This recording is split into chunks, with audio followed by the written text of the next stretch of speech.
알아보겠습니다.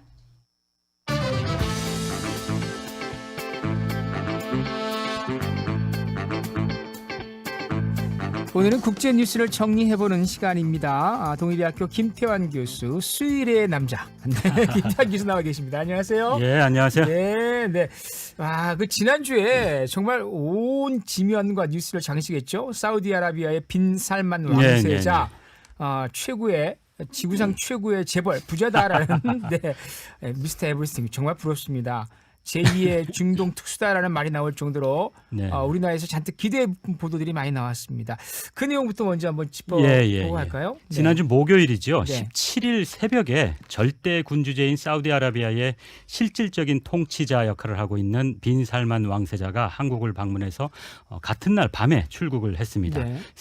새벽에 방문하고 밤에 출국했으니까 당일 방문인데 그렇지만 우리 대통령과 총리는 물론이고 우리나라 재계의 주요 총수들을 두루 만나고 또 그렇게 했던 그 실질적이고 빡빡한 일정으로 꽉 짜여졌었던 그런 방문이었었습니다. 입국 시에는 우리 국무총리가 영접을 했고 출국 시에는 국토교통부 장관이 배웅을 했습니다. 보통 정상급 외빈이 방문을 하면 외교부 장관 등 그 장관급 인사가 영접을 하는 것이 보통인데 이번 방문에서는 국무총리가 영접을 해서 올해가 한 사우디 수교 60주년인데 이거 그리고 또 왕세자 방한을 아무래도 최고로 이렇게 대우하는 그런 의전을 보여주었다고 할 수 있겠습니다. 그리고 또 최근에 마련된 한남동 대통령 관저의 첫 내빈으로서 대통령 부부가 빈 살만 왕세자를 맞으면서 회담을 가져서 20시간 정도의 어떻게 보면 짧은 방한 일정이었지만 빈 살만 왕세자 입장에서는 아무래도 최고로 대접을 받았다는 그런 생각을 하지 않았을까 그렇게 생각을 합니다. 그래서인지는 몰라도 원래는 출국 이후에 일본을 방문하기로 되어 있었는데 이 방일 일정을 전격적으로 취소해서 일본에서는 상당히 많이 아쉬워하고 그 이유에 대한 설왕설래가 있는 것으로 그렇게 보도되고 있습니다. 이번에 애초 계획된 방한과 방인을 통해서 우리 사우디 왕세자가 자기 권력의 명운을 걸고 추진하던 네옴시티 건설과 관련해서 엄청난 오일머니를 한국과 일본에 이렇게 풀어놓을 거라는 그런 예측이 많았었기 때문입니다. 그러게 말이에요. 근데 이 빈 살만은 정말 제가 아까도 좀 전에 언급했습니다만 미스터 에브리띵이잖아요. 그러니까 모든 건 자기 마음대로 하는 거예요. 권력이나 그러니까 돈이나 명예나 마찬가지로. 저같이 그냥 미스터 노바디 같은 경우에 이런 미스터 에브리띵을 보니까 너무 부럽기도 하고 한데 더 지금 아쉬워하는 게 일본인 것 같아요. 일본이 사우디에 막대한 오일머니를 가져갈 기회를 한국에게 좀 빼앗은 거 아니냐 이런 평이 좀 있긴 한데 자 궁금한 게 있어요. 네옴시티 이게 정확하게 무엇인지 지금 들떠 있거든요. 제2의 중동 특수라는 말이 나오고 있고. 이 네옴시티라는 게 그 새로운 미래라는 그런 뜻인데요. 제2의 두바이 건설을 목표로 한 그 스마트 시티 조성 프로젝트인데 지난 2017년 10월에 사우디 정부가 발표한 어떻게 보면 지구상에서 한 번도 실행된 적이 없는 거대한 토목 프로젝트입니다. 서울의 44배 면적의 미래 산업, 주거, 관광 특구를 동시에 건설한다는 게 골자인데 사업비 규모만 보더라도 5천억 달러에서 1조 달러 그러니까 한 1,300원 환율로만 친다고 해도 650조 원에서 1,300조 원에 이른다고 합니다. 그러니까 이 정도 규모면 비용 자체를 이렇게 우리가 가늠하는 것 자체가 무의미할 것 같은데요. 그렇겠네요. 그 위치는 이집트의 시나이 반도 건너편에 있는 사우디아라비아의 북서부 사막지대입니다. 그래서 세계 인구의 한 40%가 6시간 비행으로 접근 가능한 위치라고 하고요. 여기에 인공지능, 친환경 에너지, 로봇 해서 최첨단 스마트 시티 기술을 적용해서 세계 무역의 요충지로 이렇게 자리매김하려는 의욕찬 사우디의 프로젝트입니다. 그래서 전체 외부를 유리벽으로 한다고 하고요.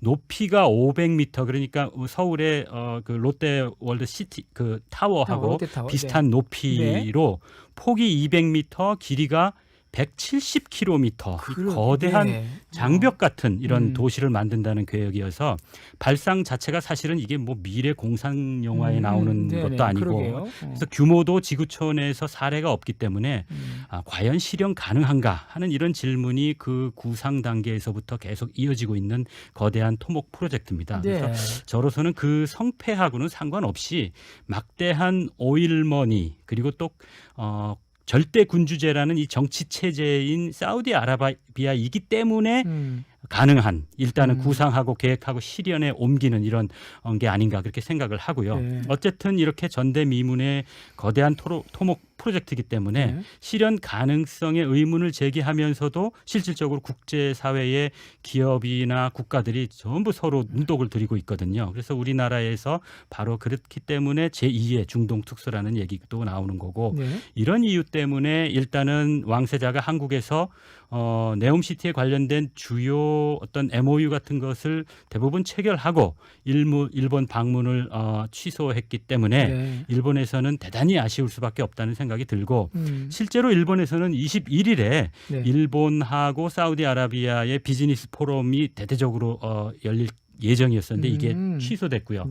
더구나 그 정작 빌살만 왕세자는 그 전날인 20일에 아시다시피 카타르 월드컵 개막식에 참여했습니다. 아주 여유 있게 이거는 어떻게 보면 앙숙이었던 사우디아라비아의 앙숙이 이란인데 이 이란과의 외교 문제 때문에 카타르하고 단교를 하고 상당히 냉랭하게 지내왔었는데 이 카타르와의 어떤 정치적인 화해의 모습을 보이는 어떤 빈살만 왕세자의 어떤 정치 외교적인 행보하고도 관련이 있다고 저는 생각을 하기는 합니다.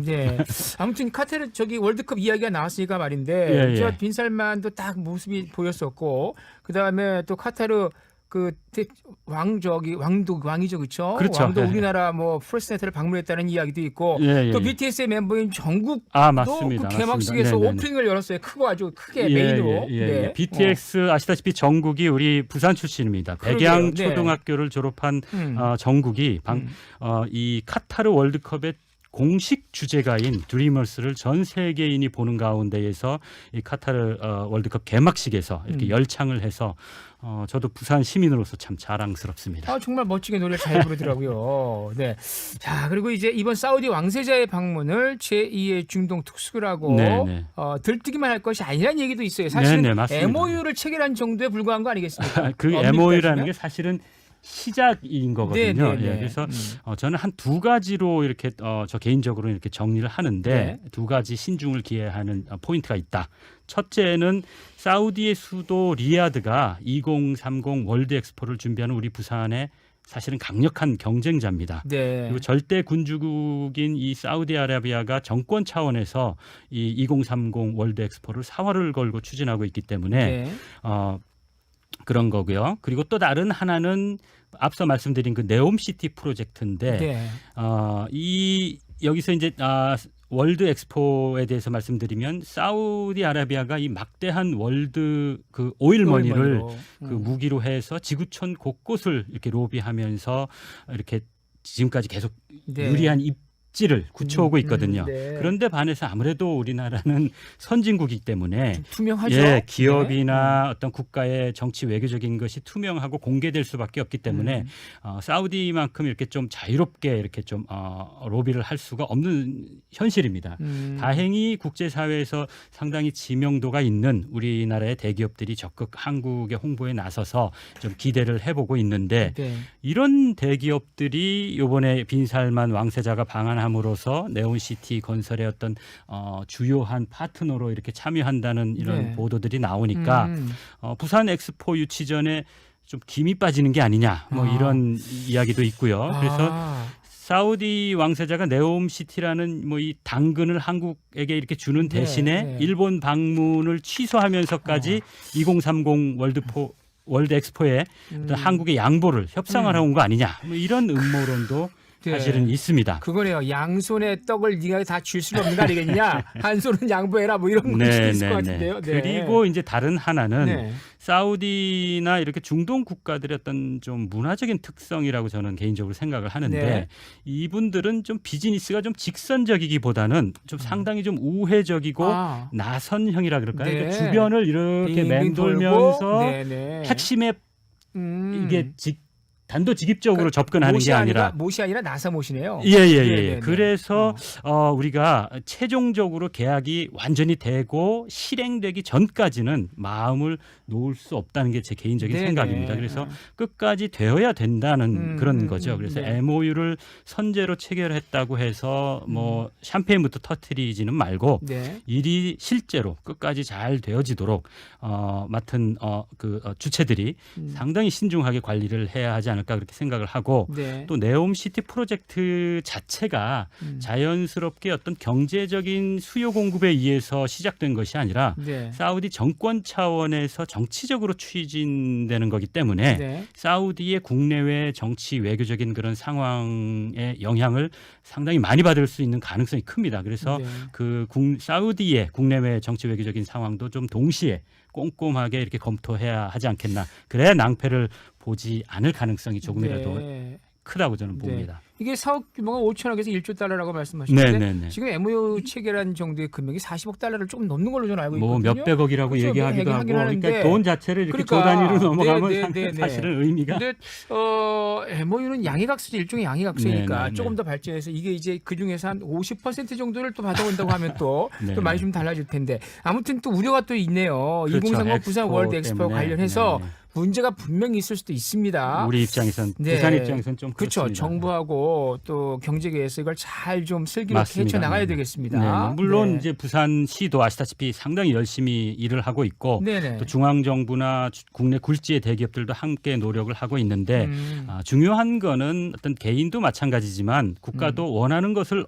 얻으려고 하면 네. 무언가 내가 가지고 있는 것을 좀 지불할 준비가 이렇게 되어 있어야 된다는 그러니까요. 거죠. 그게 어떤 네. 시간이 되었던 어떤 우리의 노력을 필요로 하는 땀방울이 됐던 그런 거거든요. 그래서 네. 너무 하나에만 올인해가지 하면 좀 심적인 타격이 있지 않겠나. 네. 그래서 우리가 국가도 플랜 A를 추구할 때 항상 플랜 B를 염두에 두어야 한다는 그런 생각을 하고요. 그래서 이번에 얻지 못하면 만약에 다음번에 할 수도 있는 거고 또 그렇기 때문에 뭐 하나에만 이게 네. 모든 걸 올인해가지고 뭐 죽기 아니면 살기다 이런 거는 좀 선진국의 그럼요. 모습은 네, 아닌 네, 것 네, 같고 네, 네. 이런 거는 어떻게 보면 몇십 년 전에 우리가 개발동상국이었을 때 필요로 했던 그런 헝그리 정신이라고 할까요? 뭐 그런 것 정신들 어떻게 보면 좀 희효를 다한 그래서 좀 선진국답게 우리가 현재에 충실하면서 이익을 차근차근 확보해 가면